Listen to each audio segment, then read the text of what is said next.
આજે આપણે ધોરણ 8 વિષય વિજ્ઞાન ચેપ્ટર નંબર 4 દહન અને જ્યોત વિશે જોઈએ.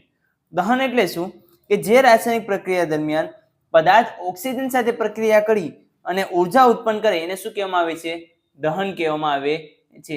એટલે કે કોઈ પદાર્થ છે એ હવાની હાજરીમાં જો સળગી ઉઠે એને શું કહેવામાં આવે છે? દહન કહેવામાં આવે છે. તો એમાં આપણે પહેલા વિકલ્પ જોશું કે પહેલો વિકલ્પ છે કે કયો પદાર્થ દહનશીલ છે, એટલે કે આ ચાર ઓપ્શનમાંથી કયો પદાર્થ છે કે જે સળગી ઉઠે છે? તો એમાં આવશે જવાબ ડી, લાકડું આવશે. ત્યારબાદ બીજો પ્રશ્ન છે કે નીચેનામાંથી જગ્યાનું કેલરી મૂલ્ય ઊંચું છે.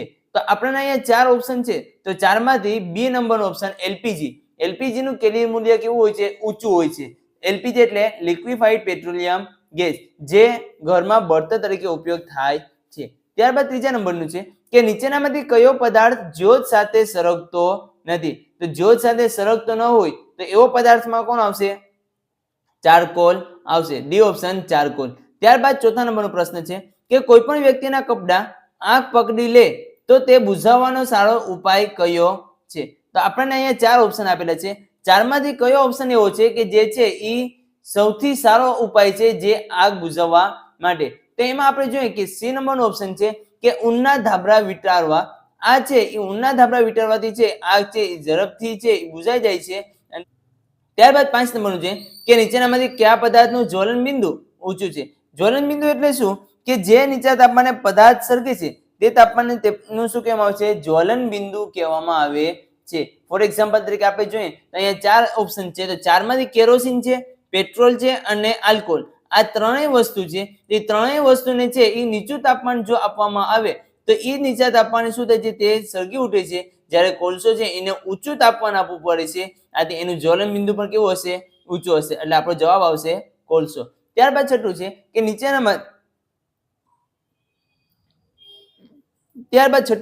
કે નીચેનામાંથી કયું બળતણ સારું બળતણ ગણાવી શકાય? અહીંયા ચાર ઓપ્શન આપેલા છે, એમાંથી કયું બળતણ એવું છે કે જે સારું બળતણ તરીકે ગણી શકાય છે? તેમાં જવાબ આવશે હાઇડ્રોજન ગેસ. ત્યારબાદ 7 નંબર છે કે આગ બુઝાવવા શાનો ઉપયોગ કરી શકીએ છે? તો આગને બુઝાવવા માટે, આગને ઠારવા માટે આપણે છે અહીંયા ત્રણ ઓપ્શન આપેલ છે: રેતી, પાણી અને કાર્બન ડાયોક્સાઇડ. સીઓ2 એટલે કે કાર્બન ડાયોક્સાઇડ. આ ત્રણેય વસ્તુ છે એનો આપણે ઉપયોગ કરી શકીએ છે. એટલે આપણો જવાબ આવશે આપેલ તમામ. ત્યારબાદ બીજું છે કે કોષમાંથી યોગ્ય વિકલ્પ પસંદ કરી ખાલી જગ્યા પૂરો. આપણને અહીંયા બધામાં બે ઓપ્શન આપેલા છે. બંનેમાંથી જે ઓપ્શન યોગ્ય હોય, સાચું હોય, તે આપણે અહીંયા ખાલી જગ્યામાં લખવાનું છે. પેલું છે કે લાકડું અને કોલસાના દહનથી હવા ખાલી જગ્યા થાય છે. પ્રદૂષિત અને અપ્રદૂષિત. પ્રદૂષિત એટલે શું કે જે પ્રદૂષણ ફેલાવે, અને અપ્રદૂષિત એટલે કે જે પ્રદૂષણ ફેલાવે નહીં. તો અહીંયા જોઈએ કે લાકડું અને કોલસા એ બંનેને જો સળગાવવામાં આવે તો તેના વરાળ છે એ હવામાં શું થશે? પ્રદૂષણ ફેલાવશે. એટલે આપણો જવાબ આવશે પ્રદૂષિત આવશે. ત્યારબાદ બીજું જોઈએ કે ખાલી જગ્યા એ ઘરમાં વપરાતો એક પ્રવાહી બળતણ છે. પ્રવાહી તરીકે વપરાતું બળતણ તરીકે કયું છે? અહીંયા આપણને કેરોસીન અને સીએનજી બંને આપેલું છે. તો કેરોસીન છે એ આપણે ઘરમાં ઉપયોગ કરી શકીએ છીએ બળતણ તરીકે, જ્યારે સીએનજી છે એને આખું નામ છે કોમ્પ્રેસ નેચરલ ગેસ છે, અને તે છે વાહનોમાં બળતણ તરીકે ઉપયોગી થાય છે.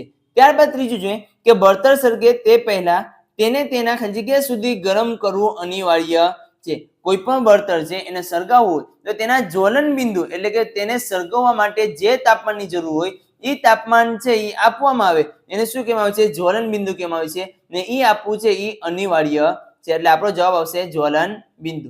ત્યારબાદ ચોથા નંબરનું છે કે તેલથી લાગેલી આગને ખાલી જગ્યા વડે નિયંત્રિત કરી શકાય નહીં. તેલ વડે જો આગ લાગેલી હોય તો એને આપણે ઠારવા માટે, એને બુઝાવવા માટે આપણે કાર્બન ડાયોક્સાઇડનો ઉપયોગ કરવો જોઈએ. પાણી વડે છે તે નિયંત્રિત એટલે કે આગ બુઝાવી શકાય નહીં. એટલે આપણો જવાબ આવશે પાણી. ત્યારબાદ છે કે જે પદાર્થ સળગે તેને ખાલી જગ્યા પદાર્થ કહે છે.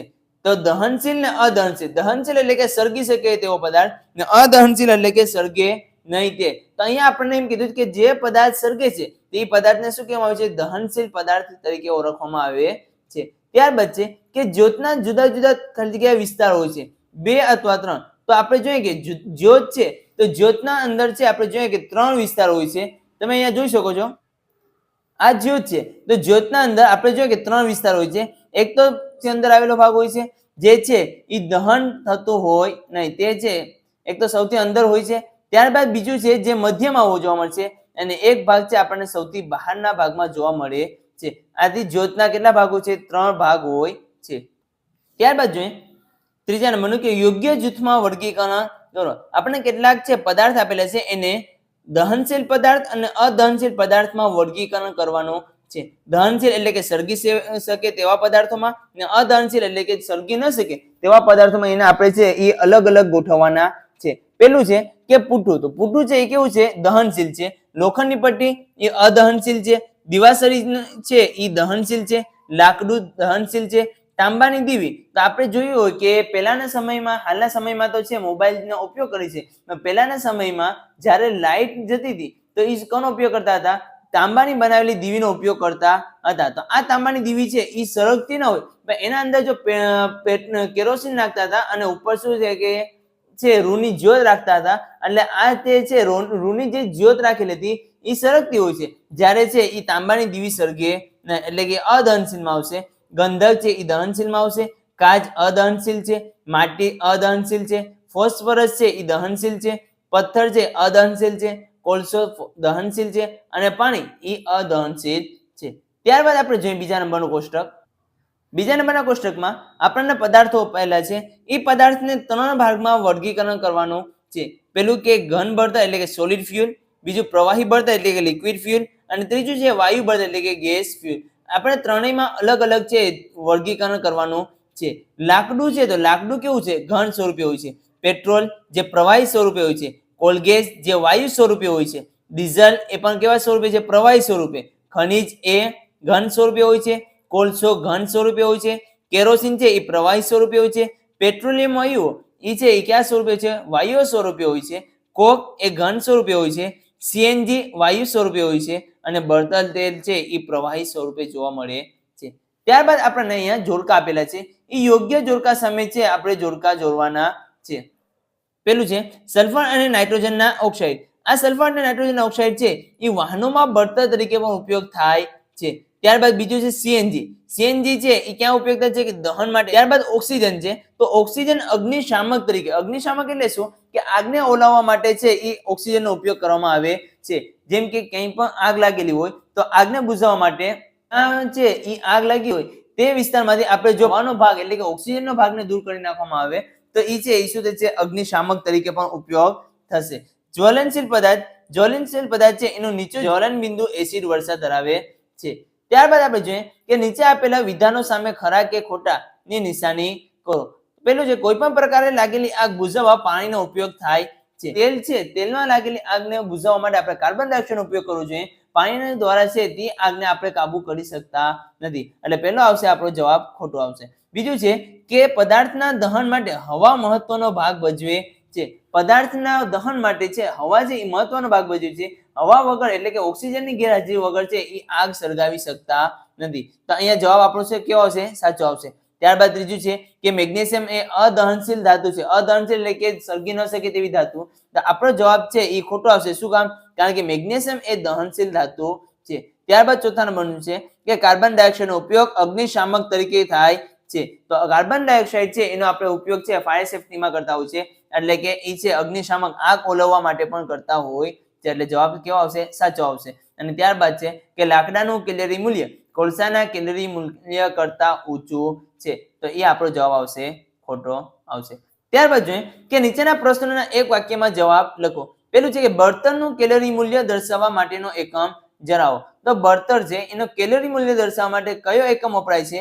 તો એ માટે જોઈએ કે બળતણનું કેલરી મૂલ્ય દર્શાવવા માટેનો એકમ કિલો જૂલ પ્રતિ કિલોગ્રામ.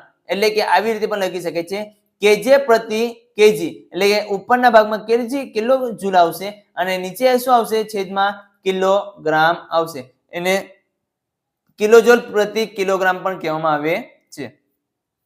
ત્યારબાદ બીજા નંબરનું જોઈએ કે અદહનશીલ પદાર્થ કોને કહેવામાં આવે છે? જે પદાર્થ સળગી ન શકે તેને અદહનશીલ પદાર્થ કહેવામાં આવે છે. ત્યારબાદ ત્રીજું છે કે દિવાસળીના માથા પર કયો પદાર્થ લગાવવામાં આવે છે? આપણે જોયું કે માચિસ એટલે કે દિવાસળી હોય તેના ઉપરના ભાગમાં જે ભાગ જોવા મળે છે એ ભાગ પર શું લગાવવામાં આવે છે? તો દિવાસળીના માથા પર એન્ટિમની ટ્રાયસલ્ફાઇડ અને પોટેશિયમ ક્લોરેટ લગાડવામાં આવે છે. અહીંયા બે વસ્તુ છે એ બંને વસ્તુ છે એ દિવાસળીના માથાના ભાગમાં લગાવવામાં આવે છે. ત્યારબાદ ચોથા નંબરનું છે જ્વલનશીલ પદાર્થો કોને કહેવામાં આવે છે? જે પદાર્થનું જ્વલન બિંદુ નીચું હોય અને જ્યોત વડે સરળતાથી આગ પકડી લે તેવા પદાર્થને જ્વલનશીલ પદાર્થો કહેવામાં આવે છે. એટલે કે જે પદાર્થ હોય એ પદાર્થને જ્વલન બિંદુ નીચું હોય અને તે જ્વલન બિંદુએ તે પદાર્થ છે એ સળગી ઉઠે એટલે કે સરળતાથી આંખને પકડી લે તો એને શું કહેવામાં આવે છે? જ્વલનશીલ પદાર્થ તરીકે ઓળખવામાં આવે છે. ત્યારબાદ છે કયા કયા રસાયણોના સૂકા પાવડરથી કાર્બન ડાયોક્સાઇડ CO2 એટલે કે કાર્બન ડાયોક્સાઇડ મેળવી શકાય છે? તો સોડિયમ બાયકાર્બોનેટ અને પોટેશિયમ બાયકાર્બોનેટ જેવા રસાયણોના સૂકા પાવડરથી CO2 કાર્બન ડાયોક્સાઇડ મેળવી શકાય છે. અહીંયા બે રસાયણો છે, સોડિયમ બાયકાર્બોનેટ અને પોટેશિયમ બાયકાર્બોનેટ. આ બંને રસાયણોના પાવડર છે, સૂકા પાવડર છે. એ સૂકા પાવડરમાંથી આપણે કાર્બન ડાયોક્સાઇડ મેળવી શકાય છે. ત્યારબાદ જોઈએ પ્રશ્ન નંબર 7, નીચેની વ્યાખ્યા આપો. પહેલી છે કે દહન. દહન એટલે શું? કે જે રાસાયણિક પ્રક્રિયા દરમિયાન પદાર્થ ઓક્સિજન સાથે પ્રક્રિયા કરીને ઉર્જા ઉત્પન્ન કરે છે તેને દહન કહેવામાં આવે છે. જે પદાર્થ છે એ પદાર્થ ઓક્સિજન સાથે પ્રક્રિયા કરી અને સળગી ઉઠે છે અથવા ઉર્જા ઉત્પન્ન કરે એને શું કહેવામાં આવે છે? દહન કહેવામાં આવે છે. ત્યારબાદ બીજું છે જ્વલન બિંદુ, કે જે નીચા તાપમાને પદાર્થ સળગે છે તે તાપમાનને તેનું જ્વલન બિંદુ કહેવામાં આવે છે. જે પદાર્થ હોય એની પદાર્થને નીચામાં નીચું તાપમાન આપવામાં આવે અને એ નીચા તાપમાને જે તે સળગી ઉઠે છે તો એ તાપમાનને શું કહેવામાં આવે છે? જ્વલન બિંદુ કહેવામાં આવે છે. ત્યારબાદ જોઈએ ત્રીજું કે ઝડપી દહન, કે જે દહનમાં ઉષ્મા અને પ્રકાશ બંને ઉત્પન્ન થાય તે દહનને ઝડપી દહન કહેવામાં આવે છે. જે પદાર્થ હોય એ પદાર્થને દહન કરતા તેમાં ઉષ્મા અને પ્રકાશ બંને એકસાથે ઉત્પન્ન થાય તો તે દહનને શું કહેવામાં આવે છે? ઝડપી દહન કહેવામાં આવે છે. અને ત્યારબાદ ચોથા નંબરનું છે કે સ્વયંફુરિત દહન. સળગવાના જે પ્રકારમાં પદાર્થ અચાનક કોઈ દેખાતી કારણ વગર ભડકો થઈ સળગી જાય છે તેને સ્વયંફુરિત દહન કહેવામાં આવે છે. જે પદાર્થ હોય એને છે એ અચાનક રીતે છે એ દેખાવા વગર તે સળગી ઉઠે તેને શું કહેવામાં આવે છે? સ્વયંફુરિત દહન કહેવામાં આવે છે. ત્યારબાદ આપણે પ્રશ્ન નંબર 8 જોઈએ. નીચેના પ્રશ્નોના જવાબ 3-4 વાક્યોમાં લખો. પેલું છે કે જે શરતો હેઠળ દહન થઈ શકે છે તેની યાદી બનાવો. દહનની શરતો આપણને આપેલી છે. પહેલી છે એમાં કે દહન છે એટલે કે જ્વલનશીલ પદાર્થની હાજરી. બીજું છે કે હવા એટલે કે ઓક્સિજનની હાજરી જરૂરી છે. ત્રીજું છે કે યોગ્ય તાપમાન એટલે કે જ્વલન બિંદુની પ્રાપ્તિ વગેરે દહન થવા માટેની આવશ્યક શરતો છે. એટલે કે પેલું શું છે કે દહનશીલ પદાર્થની હાજરી, કે જે પદાર્થ આપણે દહન કરવાનું છે, સળગાવવાનો છે એની હાજરી જરૂરી છે. બીજું છે કે એ સળગાવવા માટે છે એ જ્યારે સળગાવવામાં આવે ત્યારે તેમાં છે ઓક્સિજનની હાજરી કેવી છે? જરૂરી છે. અને એને યોગ્ય તાપમાન છે આપવું એ પણ જરૂરી છે. આ છે તેમની શરતો છે, આવશ્યક એટલે કે જરૂરી શરતો છે. ત્યારબાદ બીજા નંબરનું જોઈએ કે વાહનોમાં સીએનજી વાપરવાથી કઈ રીતે પ્રદૂષણનો ઘટાડો થાય છે તે સમજાવો. હાલના સમયમાં આપણે જોયું હોય કે મોસ્ટ ઓફ વાહનો છે એ ઘણા બધા વાહનો એવા છે કે જેમાં સીએનજી નો ઉપયોગ કરવામાં આવે છે. શું કામ? કારણ કે એના દ્વારા છે એ પ્રદૂષણ ફેલાવવામાં શું થાય છે? ઘટાડો જોવા મળે છે. બીજો શું ફાયદો છે કે સીએનજી નું સંપૂર્ણ દહન થાય છે. સીએનજી ના દહન દરમિયાન હાનિકારક પ્રદૂષિત વાયુ ખૂબ ઓછા પ્રમાણમાં ઉત્પન્ન થાય છે. સીએનજી ના દહન બાદ કોઈ અવશેષ બાકી રહેતા નથી. એટલે કે બીજા બળતણની સાપેક્ષમાં સીએનજી છે એ સ્વચ્છ બળતણ છે. ત્યારબાદ ત્રીજા નંબરનો જે પ્રશ્ન કે બળતણ તરીકે સીએનજી અને લાકડાની સરખામણી કરો. તો આપણને અહીંયા બળતણ તરીકે સીએનજી, તો સીએનજી તરીકે આપણે અહીંયા સીએનજી ની જગ્યાએ એલપીજી લેવાનું છે. સીએનજી અહીંયા પ્રશ્નમાં શું છે? થોડી ભૂલ છે એટલે આપણે અહીંયા સુધારો કરશું એલપીજી. બળતણ તરીકે એલપીજી અને લાકડાની સરખામણી કરો. તો હવે જોઈએ આપણે જવાબમાં કે લાકડાના ઉપયોગથી ખૂબ જ ધુમાડો ઉત્પન્ન થાય છે જે સ્વાસ્થ્ય માટે હાનિકારક છે. લાકડાના વપરાશથી જંગલોનો નાશ થાય છે. એલપીજી લાકડાની સરખામણીએ ખૂબ જ ઓછું પ્રદૂષણ ફેલાવે છે તથા એલપીજી એ સ્વચ્છ બળતણ છે. એલપીજી વાપરથી પ્રદૂષણમાં ઘટાડો થાય છે. એલપીજી લાકડાની સરખામણીએ વધુ ઉર્જા આપે છે. તેથી કહી શકાય કે એલપીજી છે એ લાકડાની સરખામણીએ ચઢિયાતું બળતણ છે. આપણે અહીંયા જોયું કે બળતણ તરીકે છે એ એલપીજી અને લાકડાની બંનેની સરખામણી કરીએ તો લાકડા દ્વારા જે બળતણનો ઉપયોગ કરવામાં આવે તો એમાં ધુમાડો ઉત્પન્ન થાય છે. આ ધુમાડો છે વાતાવરણમાં શું ફેલાવે છે? પ્રદૂષણ ફેલાવે છે જે આપણા સ્વાસ્થ્ય માટે કેવું છે? હાનિકારક છે.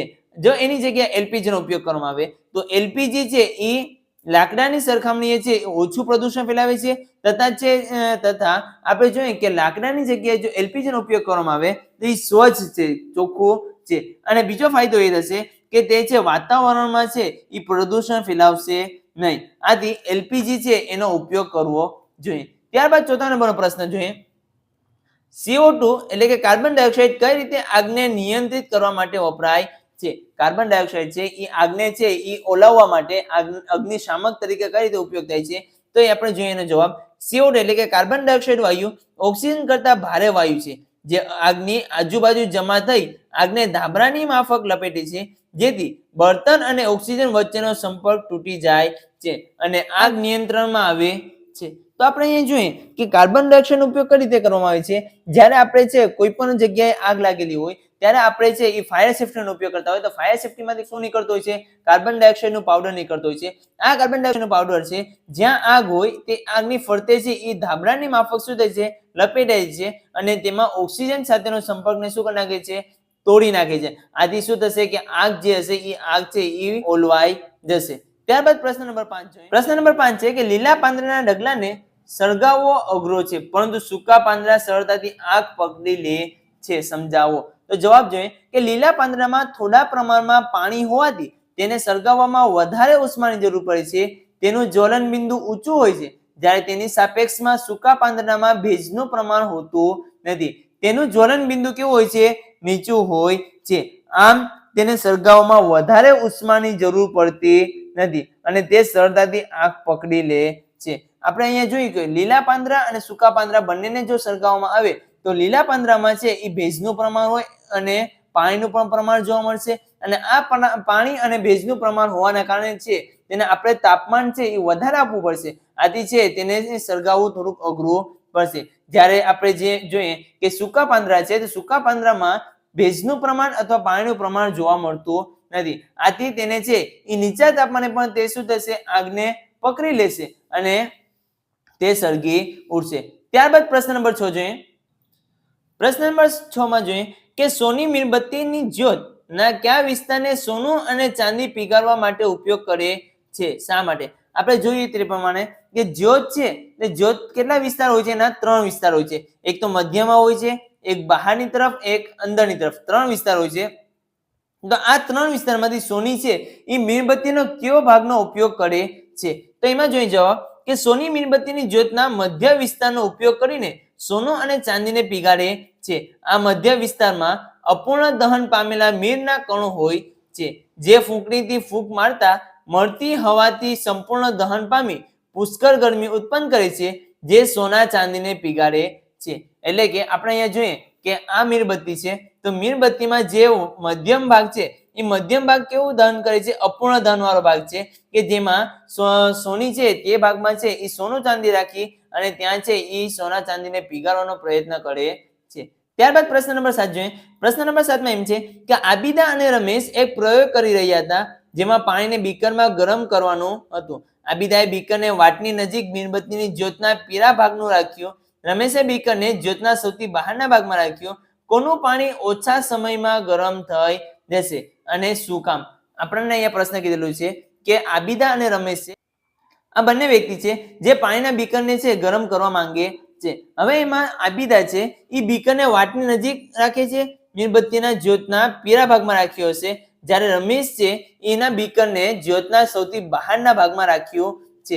તો કોનું પાણી ઓછા સમયમાં ગરમ થઈ જશે? તો આપણે જોઈએ કે રમેશના બીકરનું પાણી ઓછા સમયમાં ગરમ થશે કારણ કે જ્યોતના સૌથી બહારના વિસ્તારનું તાપમાન ખૂબ ઓછું હોય છે. આ ભાગ સૌથી ગરમ છે તેથી રમેશના બીકરનું પાણી ઓછા સમયમાં ગરમ થઈ જશે.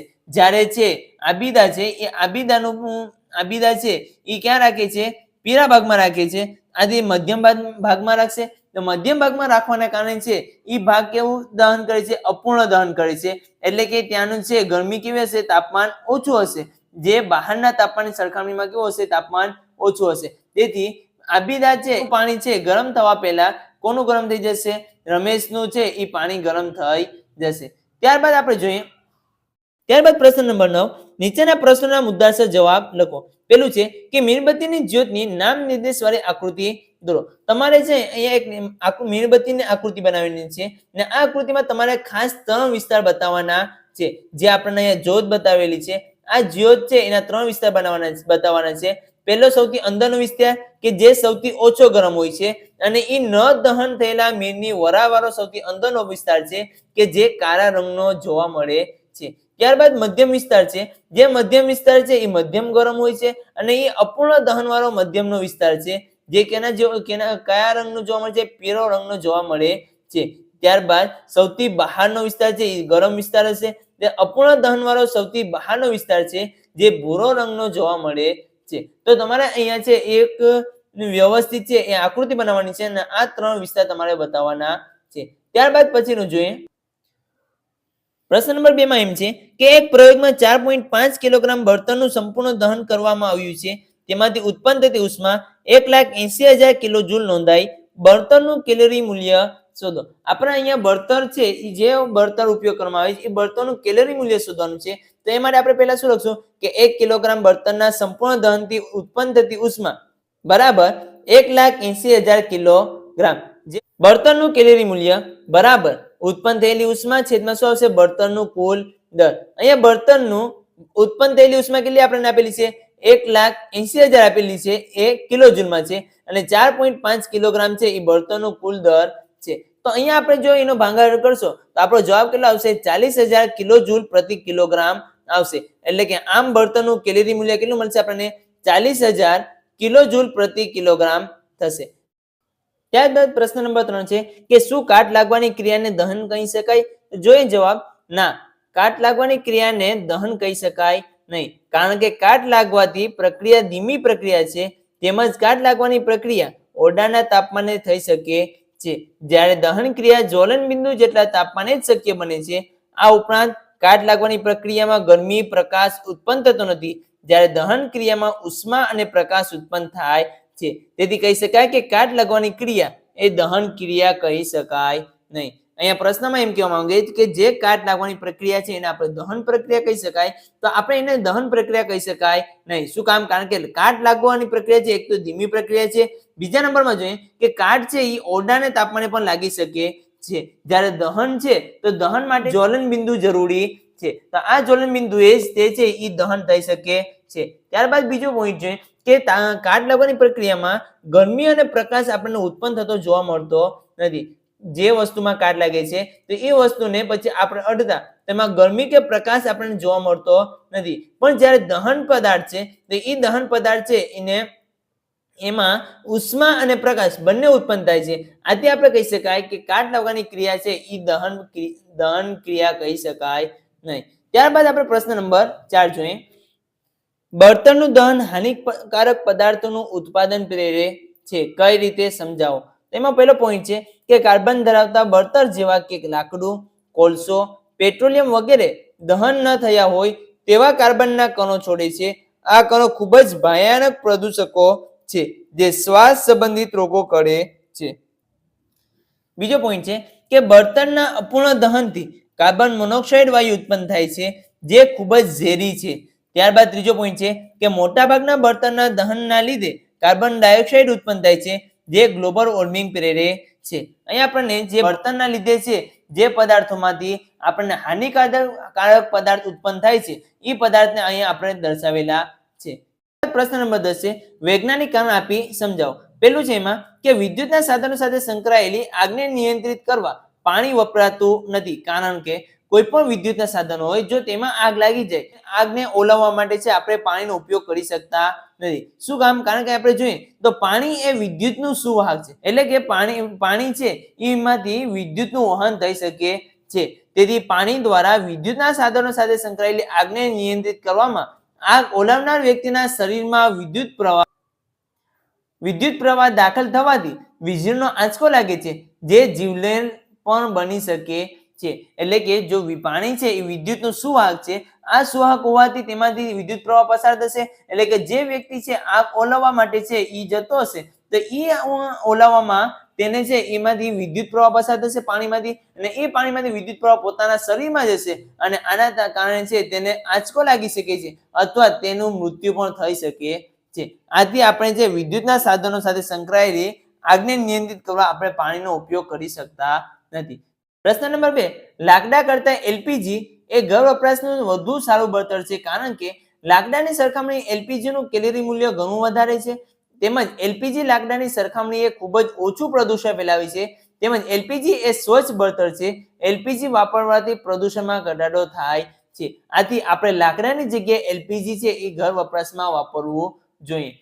ત્રીજો પ્રશ્ન છે કે કાગળ પોતે સરળતાથી આગ પકડી લે છે, પરંતુ એલ્યુમિનિયમના પાઇપ ફરતે વીંટળાયેલો કાગળનો ટુકડો જલ્દીથી સરકતો નથી. કારણ કે માની લો કે અહીંયા આપણે એક કાગળનો ટુકડો રાખેલો છે. હવે આ કાગળના ટુકડાને જો આપણે સળગાવવામાં આવે તો તે ઝડપથી સળગી જાય છે. પરંતુ જો આ એલ્યુમિનિયમનો ટુકડો ધારી લ્યો કે આ શું છે, એલ્યુમિનિયમનો ટુકડો. હવે આ એલ્યુમિનિયમના ટુકડા ફરતે જો આપણે શું કરવા વીંટાળી લેવામાં આવે, કાગળનો ટુકડો વીંટાળી લેવામાં આવે, તો પછી જો આપણે સળગાવવામાં આવે તો આ જે પહેલા ઝડપથી સળગેલો છે એ ઝડપથી આ સળગશે નહીં. શું કામ? કારણ કે આપણે જોઈએ કે કાગળનું જ્વલન બિંદુ કેવું હોય છે, ખૂબ જ ઓછું છે. તેના લીધે તે ઝડપથી આગ પકડી લે છે. આમ તેને સળગાવવામાં વધારે ઉષ્માની જરૂર પડતી નથી. જ્યારે એલ્યુમિનિયમના પાઇપ ફરતે કાગળનો ટુકડો વીંટળાયેલ હોય ત્યારે તેને મળતી ઉષ્મા એ એલ્યુમિનિયમનો પાઇપ શું કરે છે, શોષી લે છે. હવે જેના કારણે છે જે આપણે કાગળને છે જ્વલન બિંદુ જોતું હોય એટલું છે એ કાગળને મળી શકતું નથી. આથી કાગળનો ટુકડો છે એ પહેલા સરળતાથી સળગી જાય છે, જ્યારે છે એલ્યુમિનિયમના પાઇપ ફરતે જો વીંટાળવામાં આવે તો તે સરળતાથી સળગી શકતો નથી. ત્યારબાદ જોઈએ પેટ્રોલ અને તેલથી લાગેલી આગ બુઝાવવા પાણી યોગ્ય નથી, કારણ કે પેટ્રોલ અને તેલ પાણી કરતાં હલકું હોવાથી પાણી પર તરે છે. પેટ્રોલ કે તેલથી આગ લાગી હોય ત્યારે પાણીનો ઉપયોગ કરવાથી પેટ્રોલ કે તેલ પાણી પર તરે છે અને સળગતું રહે છે. આથી પાણી જ્યાં ફેલાય છે ત્યાં પેટ્રોલ અને તેલ સળગતું રહે છે. એટલે કે પેટ્રોલ અને તેલ છે એ પાણી કરતાં કેવું વસ્તુ છે, હલકી વસ્તુ છે. એટલે કે પાણી પર શું થશે, આ બંને વસ્તુ તરશે. હવે તેના ઉપર જો પેટ્રોલ અને તેલ લાગેલી વસ્તુ હોય અને ત્યાં જો આગ લાગી હોય તો તેને આપણે જો પાણીનો છંટકાવ કરવામાં આવે તો પાણી ક્યાં આવી જશે, નીચેના ભાગમાં આવી જશે. જ્યારે તેલ અને પેટ્રોલ છે એ ક્યાં હશે, ઉપરના ભાગમાં હશે. જેથી શું થશે કે પેટ્રોલ અને તેલ છે ઉપરના ભાગમાં સળગતું રહેશે અને જ્યાં ફેલાશે ત્યાં છે એ પેટ્રોલ અને તેલ સળગતું રહે છે અને છે એ નીચે પાણીનો ભાગ છે એ નીચેના ભાગમાં રહેશે. એટલે આનાથી આપણે પાણી છે આગને કંટ્રોલ કરી શકતા નથી. આથી આપણે છે આગ પેટ્રોલ અને તેલથી લાગેલી આગ હોય તો તેને બુઝાવવા માટે પાણી યોગ્ય નથી. ત્યારબાદ આપણે લાસ્ટમાં પ્રોજેક્ટ વર્ક આપેલું છે. દહન તથા જ્યોત ઉત્પન્ન કરતી વસ્તુના આધારે કોષ્ટક પૂર્ણ કરો. જે વસ્તુ છે યોગ્ય હોય તો આપણે જેમાં જ્યોત જોવા મળે તેમાં આપણે શું કરવાનું છે, રાઈટ કરવાનું છે. પેલું છે કે મીણબત્તી. તો મીણબત્તી છે એમાં આપણને જ્યોત જોવા મળે છે. ત્યારબાદ મેગ્નેશિયમ છે તો એમાં પણ જ્યોત જોવા મળે છે. કપૂર છે એમાં પણ જ્યોત જોવા મળે છે. ત્યારબાદ વસ્તુ છે તો એમાં પણ જ્યોત જોવા મળે છે.